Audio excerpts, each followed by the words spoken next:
ప్రతినిధి, వారితో మాట్లాడదాం. కొండా రాజీవ్ గాంధీ గారు, గుడ్ ఈవినింగ్ అండి. గుడ్ ఈవినింగ్ బ్రహ్మనాయుడు గారు, గుడ్ ఈవినింగ్. ఏం జరుగుతుంది? కొండా రాజీవ్ గాంధీ గారు వైకాపా టీడీపీ నేతల కలయికకి సంబంధించి ముఖ్యమంత్రి చంద్రబాబు నాయుడు గారు కొన్ని కీలకమైనటువంటి ఆదేశాలు ఇచ్చినట్లు తెలుస్తూ ఉంది. టీడీపీ ఎమ్మెల్యేలు వైకాపా నేతలతోటి వేదికని పంచుకోవద్దు అని. సో ఈ అంశం ఎలా చూస్తారు సార్ మీరు, ఒక వైఎస్ఆర్ కాంగ్రెస్ పార్టీ అధికార ప్రతినిధిగా, ఒక సీనియర్ నేతగా? సార్, ముందుగా మీతో పాటు పాల్గొన్న ప్యానలిస్టులకి, రాజ్ న్యూస్ ఛానల్ వీక్షకులందరూ కూడా నా హృదయపూర్వక నమస్కారాలు, గుడ్ ఈవినింగ్. నేనైతే అంటే నాకన్నా ముందు ఆల్రెడీ అంబటి రాంబాబు గారు ఈ అంశం మీద స్పందించారు కాబట్టి నేనైతే ఈ అంశాన్ని కేవలం ఒక పొలిటికల్ డైవర్షన్ లో మాత్రమే చూస్తున్నాను. చంద్రబాబు నాయుడు గారు చాలా గొప్ప మాటలు అనేక సందర్భాల్లో చెప్పారు. ఆయన సంక్షోభాల్లో కూడా అవకాశాలు ఎత్తుక్కుంటానని చెప్తారు. ఇప్పుడు ఈ రాష్ట్రంలో నిన్న కాక మొన్న ఢిల్లీలో జంతర్ మంతర్ దగ్గర జంజీ క్రియేట్ చేసినటువంటి ఒక ఉద్యమాన్ని కానీ, ఆ ఉద్యమ ఫలితాన్ని కానీ చూసిన తర్వాత వారు ఆంధ్ర రాష్ట్రానికి తెలంగాణకి వస్తామని కూడా మాట్లాడిన తర్వాత ఇక్కడ ఈ రాష్ట్రంలో డిఎస్సి అనేటువంటి ఒక కుంభకోణం జరిగిందని, ఇక నిరుద్యోగ యువతకు కానీ విద్యార్థులకు కానీ రాష్ట్రంలో జరుగుతున్నటువంటి అన్యాయాల మీద యువత అంతా కూడా నోరు విప్పుతున్నారు, అడుగుతారు. రేపు ఉదయం ఉద్యమం జరగబోతున్న వైఎస్ఆర్ కాంగ్రెస్ పార్టీ ద్వారా కూడా రేపు మేము పిలుపునిచ్చాం. సో ఇటువంటి సందర్భంలో తన కొడుకును ప్రొటెక్ట్ చేసుకోవడానికో, తన ప్రభుత్వం మీద వస్తున్నటువంటి చెడ్డ పేరుని మసకబారిని, లేదంటే ఏదైతే వాళ్ళ ప్రభుత్వం మీద వస్తున్న వ్యతిరేకతని పక్కదో పట్టించడానికి జనరల్ గా ఏమిటంటే కాపు సామాజిక వర్గం అనేది అధిక సంఖ్యలో ఉంటది కాబట్టి ఆ కాపుల వైపు తిప్పి ఏదో ఒక డైవర్షన్ లో భాగంగా ఏదో చెయ్యాలి కాబట్టి ఈ యొక్క అంశాన్ని బయటికి తెచ్చారని చెప్పి నేనైతే భావిస్తున్నా వ్యక్తిగతంగా.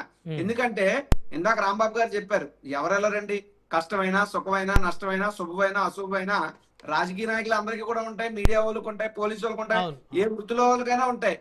జరిగినప్పుడు వెళ్తారు, మాట్లాడతారు, పరామర్శిస్తారు, వస్తారు. అంత మాత్రాన అది తప్పు, నేరం, పాపం, ఘోరం ఏం కాదు. అది కనీసం ఇంగిత జ్ఞానం. మీకు వాళ్ళిద్దరు కలిపి ఒకే రాజకీయ వేదిక లేదంటే ఇంకోట అంటే రాజకీయాలు మాట్లాడుకుంటే అది వేరు. అంతే తప్పితే ఇప్పుడు బొండా ఉమ్మ గారిని పొమ్మని లేక పొగబెట్టే కార్యక్రమం జరుగుతుందేమో, వాళ్ళ పార్టీ అంతర్గత వ్యవహారం, మాకేం సంబంధం లేదు. బొండా ఉమ్మ గారిని ఉంచుకున్నా పంపించేసుకున్నా వాళ్ళ ఇష్టం, మాకేం సంబంధం లేదు. కానీ ఇక్కడ కేవలం వైఎస్ఆర్ కాంగ్రెస్ పార్టీ మీద బురజల్లడమో లేదా రాజకీయంగా కాపులు మరోసారి వాడుకోవడంలో భాగంగా పొలిటికల్ డైవర్షన్ గానే నేనైతే దీన్ని చూస్తాను. కాబట్టి ఈ అంశం మీద ఎంతకన్నా ఎక్కువ స్పందించాల్సినటువంటి అవసరం, బాధ్యత కూడా నాకు లేదు. ఏమన్నా ఉంటే చంద్రబాబు నాయుడు గారు సమాధానం చెప్పుకోవాలి. ఆల్రెడీ నాకన్నా ముందు మాట్లాడిన రాంబాబు గారు అన్ని విషయాలు కూలంకషంగా చాలా స్పష్టంగా చెప్పారు. కాబట్టి ఇంతకు మించి ఈ విషయంలో మాట్లాడటానికి ఏవైతే ఉన్నది నేనైతే అనుకోవట్లే. కొండా రాజీవ్ గాంధీ గారు, అంబటి రాంబాబు గారి లాంటి వైకాపా నేతలు కొంతమంది తెలుగుదేశంలో ఉన్నటువంటి కాపు ఎమ్మెల్యేలని, అసంతృప్తితో ఉన్న వాళ్ళని, జనసేనలో ఉన్న వాళ్ళని అట్రాక్ట్ చేసి వారితో మాట్లాడి వైకాపా వైపు తీసుకువెళ్ళాలనేటువంటి ప్రయత్నం గ్రౌండ్ లెవెల్లో జరుగుతుంది అని, దాని ఫలితమే ఉమామహేశ్వర, బోండా ఉమా గారు లాంటి నాయకులు బహిరంగంగా స్టేట్మెంట్లు కొన్ని పాస్ చేస్తున్నారు అనేటువంటి ఒక చర్చ రాష్ట్రంలో జరుగుతున్నటువంటి పరిస్థితి. విజయవాడ నగరంలో వంగవీటి రాధా గారు వైకాపా నుంచి వెళ్ళిపోయిన తర్వాత కాపుల్లో బలమైన నేత లేడు కాబట్టి బోండా ఉమామహేశ్వరరావు గారికి ఉన్న అసంతృప్తిని వైకాపా క్యాచ్ చేసుకొని తమ వైపుకు తిప్పుకోవాలనేటువంటి ఒక ప్రయత్నం తెర వెనుక జరుగుతుందనేటువంటి చర్చ నడుస్తుంది. దీని మీద వైకాపా రాష్ట్ర అధికార ప్రతినిధిగా ఏం చెప్తారు? ఇప్పుడు మీరు ఏమంటున్నారంటే, మేము అనలేని మాట, మేము ప్రకటించలేనటువంటి విషయాన్నో మీరు సమాధానం చెప్పండి, మేము ఇది చెప్పండి అంటున్నారు. కానీ నేనేం చెప్తున్నా అంటే, జగన్మోహన్ రెడ్డి గారు నిన్న కాక మనం మీడియాతో మాట్లాడినప్పుడు చాలా స్పష్టంగా చూపించారు. ఆయన ఈ రాష్ట్రంలో 29 మంది పిల్లలు చచ్చిపోయారు. నిన్న ఆశ్రమ పాఠశాలలో, అనకాపల్లి పాఠశాలలో ఫుడ్ తిని పిల్లలు హాస్పిటల్ పాలైపోతున్నారు సార్. నిరుద్యోగ వృత్తి లేదు సార్. కనీసం ఇస్తా ఉన్నటువంటి ఫీజు రిమేషన్ బకాయిలు రాలేదండి. ఆరోగ్యశ్రీ బకాయిలు రాలేదు సార్. వసతి దీవెన బకాయిలు రాలేదు సార్. ఓ పక్క డిఎస్సి కుంభకోణం జరిగింది సార్. ఇవి కలిసారి మనం మాట్లాడుకోవాలి. ఇవి మాట్లాడకుండా ఈ రకమైనటువంటి చర్చ ఎవరు తెచ్చారు, దీనికి కారణం ఎవరు, దీని రూపకర్త ఎవరు?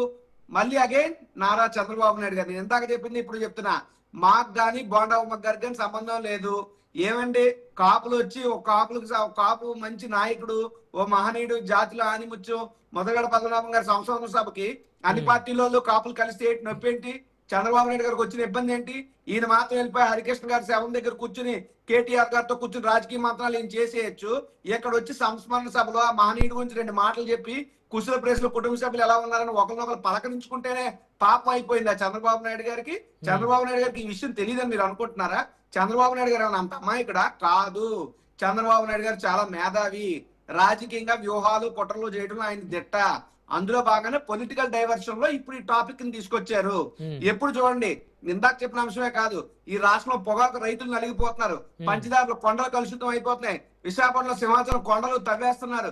ఇలాగ 1, 2, 3 ఈ రాష్ట్రంలో బడికి వెళ్ళిన పిల్లవాడు ఫుడ్ పాయిజన్ అయి చచ్చిపోతున్నాడు, హాస్పిటల్కి వెళ్ళిన రోగి వైద్యం అందరికి చచ్చిపోతున్నాడు, యూనివర్సిటీలో ఆక్సిజన్ అందరికి చచ్చిపోతున్నారు, కనీసం డ్యూటీకి వెళ్తే స్టీల్ ప్లాంట్ ఇతర కర్మాగారాల్లో కూడా ప్రమాదాలు జరిగి చచ్చిపోతున్నారు, గుడికి వెళ్తే భక్తులు క్యూ లైన్ లో నిలబడి చచ్చిపోతున్నారు.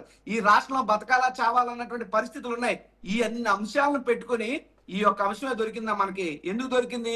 చంద్రబాబు నాయుడు గారు మాట్లాడారు కాబట్టి. అంటే రాజీవ్ గాంధీ గారు ఇక్కడ మీరు అర్థం చేసుకోవాల్సిన అంశం ఉంటుంది. ప్రభుత్వాన్ని వీక్ చేసేటువంటి ఒక ప్రయత్నం వైఎస్ఆర్ కాంగ్రెస్ పార్టీ చేస్తుంది అనేది వారి యొక్క వాదన స్పష్టంగా అర్థమవుతుంది. సార్ మీరు అనుకుంటున్నారు వైఎస్ఆర్ కాంగ్రెస్ పార్టీ ప్రభుత్వాన్ని వీక్ చేయాల్సిన పనేం లేదు. ఈ ప్రభుత్వమే వీక్. ఈ ప్రభుత్వం ఆల్రెడీ వెంటిలేటర్ మీద 164 స్థానాలు వచ్చిన ప్రభుత్వం వీక్ అని మీరు అంటే దాన్ని ఎలా తీసుకుంటారు? వినేటువంటి మీరు గమనించమని నేను అడుగుతున్నా. 164 స్థానాలు వచ్చాయి, ఆ కూటమిగా వెళ్ళారు. ఎలా వచ్చినాయి ఏంటనేది సెకండరీ. బట్ వాళ్ళు 164 అనేటువంటి నెంబర్ వాళ్ళ దగ్గర ఉంది కదా. వాళ్ళ బలమైనటువంటి ప్రభుత్వమే, సుస్థిరమైనటువంటి ప్రభుత్వమే.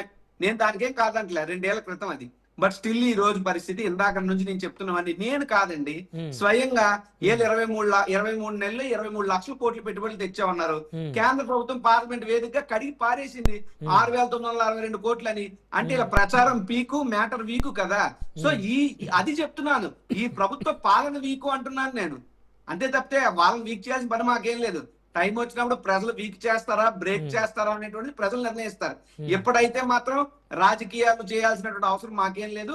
అది కేవలం వాళ్ళ పార్టీ అంతర్గత వ్యవహారాన్ని తీసుకొచ్చి కాపుల భుజం మీద తుపాకీ పెట్టి బోండా ఉమ్మన్ గారిని ఇబ్బంది పెట్టడమో, లేదా అంబటి రాంబాబు గారి భుజం మీద తుపాకీ పెట్టి బోండా ఉమ్మన్ ఇబ్బంది పెట్టే కార్యక్రమం తప్పితే ఇంకొకటి కాదు. ఏమండి, ఈ రాష్ట్రంలో ఎంతమంది కమ్మవారు ఇతర పార్టీలో ఉన్నటువంటి కమ్మవారితో అనేక సంస్మరణ సభల్లో, రామోజీరావు గారి సంస్మరణ సభలో ఇతర పార్టీ కమ్మలు వీళ్ళు కలలేదా, మాట్లాడలేదా? కాపులు కలిసి వచ్చింది చెప్పేంటి? ఇవన్నీ చంద్రబాబు నాయుడు గారికి తెలియక కాదు, కావాలనే విల్ఫుల్ గా, వాంటెడ్ గా. It's a part and beauty of political diversion, అంతే. ఇప్పుడు కొండా రాజీవ్ గాంధీ గారు మీరు బోండా ఉమామహేశ్వర గారిని వారికి మద్దతిస్తున్నారా? మీరేమన్నా? మాకే సంబంధం సార్, బోండా ఉమామహేశ్వరం మరీ బాగుంది ఇది. మాకే సంబంధం బోండా ఉమా గారితో. నేను పార్టీకి రాష్ట్ర అధికార ప్రతినిధిగా, ఆయన మా ప్రత్యర్థి పార్టీలో శాసనసభ్యుడు, ఈ రాజకీయ నాయకుడిగా. ఇప్పుడు ఆయన ఫర్ సపోజ్ ఆయన ఎక్కడన్నా కలిశాడు అనుకోండి, ఏమండి రాజీవ్ గారు బాగున్నారని ఆయన పలకరిస్తా, బాగున్నాను అమ్మ గారు, మీరు ఎలా ఉన్నారు అంతే. నమస్కారానికి ప్రతి నమస్కారం సంస్కారం సార్. అంత సంస్కారహీనంగా ఆలోచించే పరిస్థితుల్లో మనం ఉన్నామా? ఆయనకి మాకేం సంబంధం. రాజకీయంగా ఏమనంటే ఆయన వాళ్ళ పార్టీ అధినాయకుడు చూసుకోవాలి. మాకైతే ఏమీ సంబంధం లేదు ఆ విషయంలో. స్పందించాల్సిన అవసరం కూడా మాకు లేదు. అయితే రాజకీయంగా విభేదిస్తారు, వ్యక్తిగతంగా గౌరవిస్తారు, సామాజిక వర్గ పరంగా కలుస్తారు. నేను పవన్ కళ్యాణ్ గారినైనా వ్యక్తిగతంగా గౌరవిస్తాను, చంద్రబాబు నాయుడు గారినైనా గౌరవిస్తాను, నారా లోకేష్ గారినైనా గౌరవిస్తాను, ఎవరినైనా గౌరవిస్తాం సార్. గౌరవించడం అనేటువంటిది మన సంప్రదాయం, మన సంస్కారం. అంటే ఇక్కడ ఒకటి అర్థమవుతుంది, సామాజిక వర్గం పరంగా ఎవరైనా కలవచ్చు, ఏ రాజకీయ పార్టీ వాళ్ళైనా, వాళ్ళకి సంబంధించినటువంటి అభిమానించే వాళ్ళు, లేకపోతే వారికి సంబంధించినటువంటి సామాజిక వర్గాలు కలవచ్చు. మీకు నేను ఇంకో మాట చెప్తున్నాను. వంగవీటి మోహన్ రంగా గారినో, ముద్రగడ పద్మనాభం గారినో ఒక సామాజిక వర్గానికి మాత్రం పరిమితం చేయాలనేటువంటి కుట్ర కూడా చెయ్యొద్దని అడుగుతున్నా. ఎవరైతే ఆలోచన చేస్తున్నారు, ముద్రగడ పద్మనాభం గారు గాని, రంగా గారు గాని, ఈ రోజు అదే ముద్రగడ గారి సంస్మరణ సభ మరి జోగి రమేష్ గారు రాలేదా, లేకపోతే ఇతరులు రాలేదా? అది తప్పు అంటున్నా. ఇప్పుడు ఎక్కడా కూడా ఇక్కడ సామాజిక వర్గ అంశం కూడా కాదండి. లేనటువంటి అంశాన్ని అగ్గిని రాజేసి రాజకీయంగా చలికాచుకుంటున్నారు. అది నేను చెప్తున్నాను. ఇక్కడ ఎవరెవరికైనా ఇప్పుడు మొన్న ఎప్పుడో చూసాం, అలాగైతే అంబటి రాంబాబు గారు, రఘురామకృష్ణరాజు గారు ఏదో పెళ్లి వేడుకలు అక్కడ కలిశారు. దానికి ఏముంటది సార్? మరి చంద్రబాబు నాయుడు గారు, విజయసాయి రెడ్డి గారు కలిశారు, ఏముంటది అందులో సార్? కష్టమైన సుఖమైన మనుషులు కలుస్తాం కదా, కలిసి గౌరవప్రదంగా ఉండడం వేరు, రాజకీయ పందా వేరు. దానికి దీనికి చాలా వ్యత్యాసం ఉంటది కదా. ఇదే రాజశేఖర రెడ్డి గారు బతుకున్నాడు, పక్కన వచ్చి కూర్చున్నాడు కదా, మరి చంద్రబాబు నాయుడు గారు ఏకైక పక్కన నవ్వలేదా? మన అప్పుడు ఆలోచన లేదా అంటే కాదు. రాజకీయాలు ఎలా చేయాలన్నో చంద్రబాబు నాయుడు గారికి తెలుసు. ఇప్పుడు ఆయన కొడుకు ఇబ్బందుల్లో ఉన్నాడు కాబట్టి ఈ రాష్ట్రం